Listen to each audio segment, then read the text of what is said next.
आजचा orange gate tunnel launching shaft आज आपण सुरू केलेला आहे आणि जी TBM आहे ती आपण लॉन्च केलेली आहे। आपल्याला कल्पना की जो आपला ईस्टर्न फ्रीवे आहे या फ्रीवेवरनं आल्यानंतर नागरिकांना खूप फिरून जावं लागत होतं आणि विशेषतः सर्वाधिक ट्रॅफिक जॅम म्हणजे लोक ईस्टर्न सबर्ब्समधनं 20-25 मिनिटात अर्धा तास यायचे आणि त्यानंतर अर्धा पाऊण तास लोकांना अजून ट्रॅफिकचा सामना करावा लागत होता। त्यासोबत आपण जो नवी मुंबईचा एअरपोर्ट तयार केला आहे त्याच्याकडे जाण्याकरता दक्षिण मुंबईतले लोक किंवा वेस्टर्न सबर्ब्सचे लोक यांच्याकरताही एक प्रकारे खूप लांबचा पल्ला त्याच्यामध्ये त्यांना गाठावा लागत होता आणि म्हणूनच हा जो काही ऑरेंज गेट टनेल आहे याची संकल्पना करण्यात आली आहे। मुळामध्ये या ठिकाणी पहिल्यांदा ज्यावेळी उद्धवजींचं सरकार होतं त्यावेळी एक फ्लायओव्हरची संकल्पना मांडण्यात आली होती, मात्र आम्ही हा निर्णय केला की हा फ्लायओव्हर या ठिकाणी करणं जवळपास अशक्य आहे, कारण त्याकरता जो ट्रॅफिक थांबवावा लागेल तो थांबवणं शक्य नाही। दुसरं त्या फ्लायओव्हर करता जागा पण नाही, म्हणजे मोहम्मद अली रोडचा जो फ्लायओव्हर झाला त्याहीपेक्षा कंजेस्टेड अशा जागेत तो करावा लागला असता आणि म्हणून ही ऑरेंज गेट टनेलची संकल्पना त्या ठिकाणी आपण मांडली आणि अतिशय महत्त्वाचा असा हा अर्बन टनेल असणार आहे की ज्याच्यामध्ये आपण ईस्टर्न फ्रीवेला कोस्टल रोडशी जोडतो आहोत आणि हा जो टनेल आहे आपण विचार केला तर जवळपास 700 प्रॉपर्टीजच्या खालून चाललेला आहे। त्यातल्या अनेक 100 वर्ष जुन्या हेरिटेज प्रॉपर्टीज देखील आहेत। ईस्टर्न रेल्वे आणि सेंट्रल रेल्वे या दोन्हीच्या लाईन्स खालनं तो चाललेला आहे आणि सगळ्यात महत्त्वाचं की त्याच्याही खाली असलेली आपली जी मेट्रो 3 आहे अंडरग्राऊंड त्याच्याही 50 मीटर खालून हा टनेल जाणार आहे। त्याच्यामुळे एक प्रकारे एक ज्याला इंजिनिअरिंग मार्वल म्हणतो अशा पद्धतीचं एक इंजिनिअरिंग मार्वल आपण तयार करतो आहोत आणि त्यासोबत याची जी सगळी लांबी आहे 2 ट्विन बोगदे आहेत, हे ट्विन बोगदे मिळून ती सगळी मिळून 9 किलोमीटर येईल, पण तसे 3-3.5 किलोमीटरचा एक बोगदा हा असेल आणि त्यातनं त्यांना सुरक्षिततेच्या दृष्टीने म्हणजे 2 लेन + 1 इमर्जन्सी लेन अशा प्रकारची त्याची रचना असेल। मध्ये ते दोन्ही बोगदे जोडलेले असतील जेणेकरून कुठल्या अडचणीच्या वेळी त्या ठिकाणी इव्हॅक्युएशन करता येईल।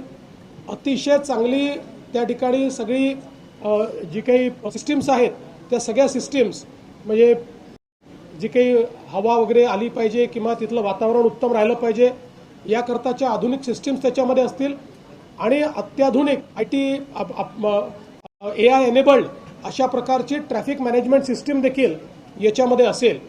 साधारणपणे डिसेंबर 28 पर्यंत याचं काम पूर्ण करायचं संकल्पित करण्यात आलेलं आहे, पण आमचा आग्रह आहे की ते अजून 6 महिन्यापूर्वी संपलं पाहिजे।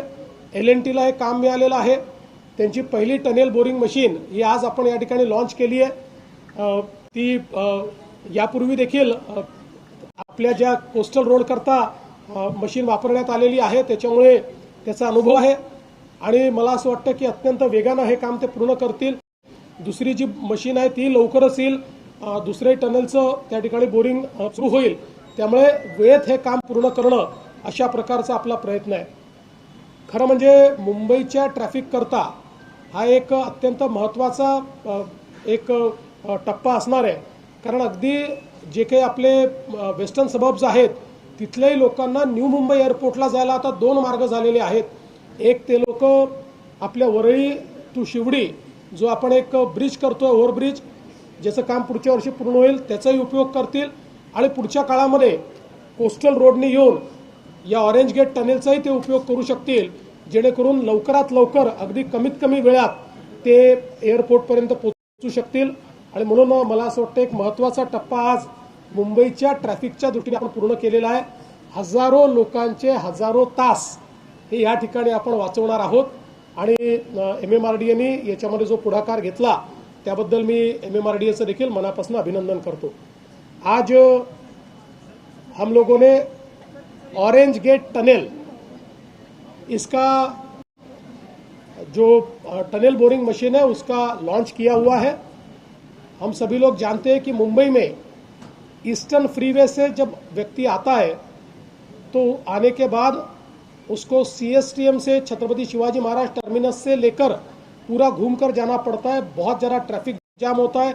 किसी को अगर दक्षिण मुंबई से एयरपोर्ट जाना है, न्यू मुंबई एयरपोर्ट जाना है तो भी काफ़ी घूम के जाना पड़ता है.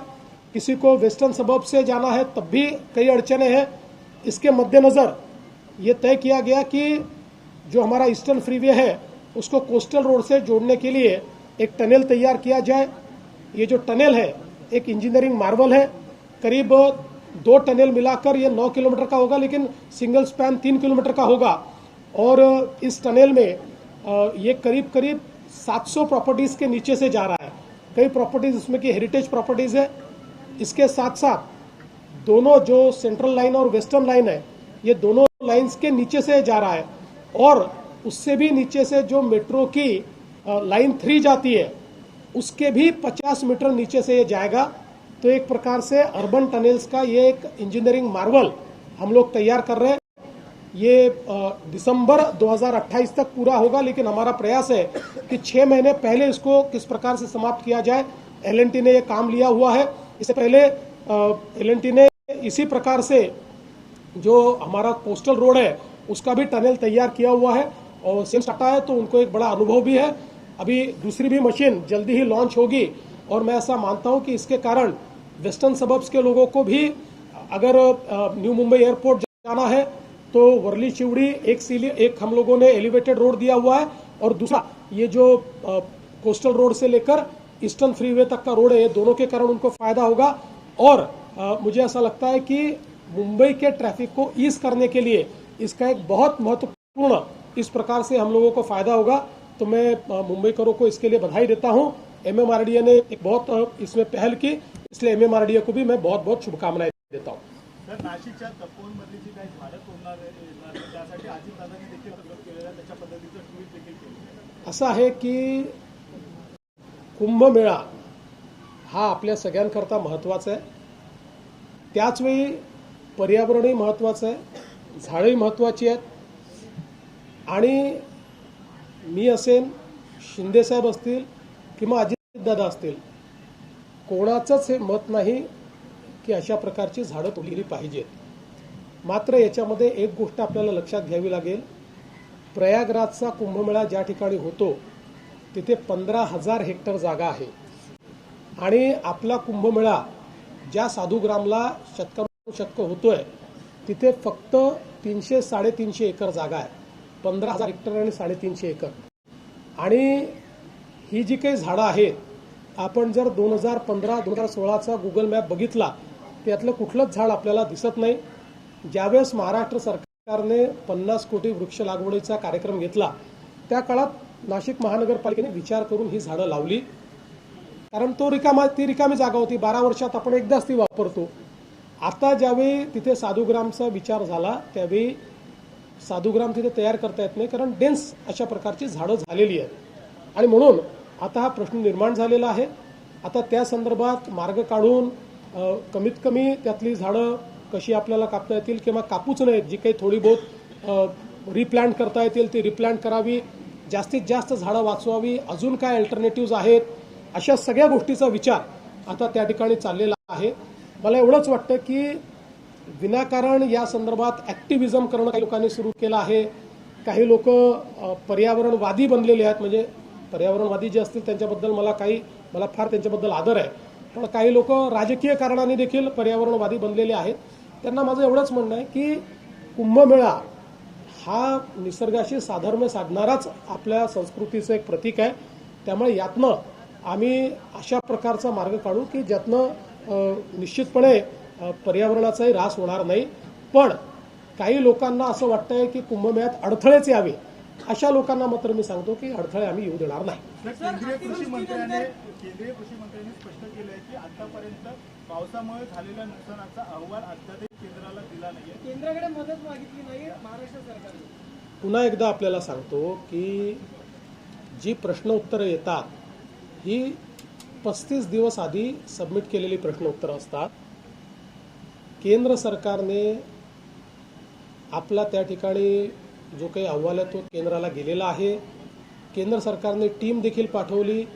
2 वेळा टीम आपल्याकडे येऊन गेली. त्या टीमने त्या संदर्भातला अहवाल दाखल केलेला आहे आणि आता आपला अहवाल अंतिम टप्प्यात आहे. मात्र इन्फ्रास्ट्रक्चरचं जे नुकसान झालं त्या संदर्भात केंद्र सरकारने सांगितलं होतं की आमची टीम नंतर येईल, आधी कृषीची टीम येऊन जाईल. त्यामुळे इन्फ्रास्ट्रक्चरच्या संदर्भात जे काही नुकसान झालं आहे त्याची जी मदत आपल्याला घ्यायची आहे त्या संदर्भात त्यांची टीम अद्याप आलेली नाही. ती पुढच्या आठवड्यात अपेक्षित आहे. ती टीम आल्यानंतरच त्याचा अहवाल जाईल. कृषीच्या संदर्भातला आपला अहवाल गेलेला.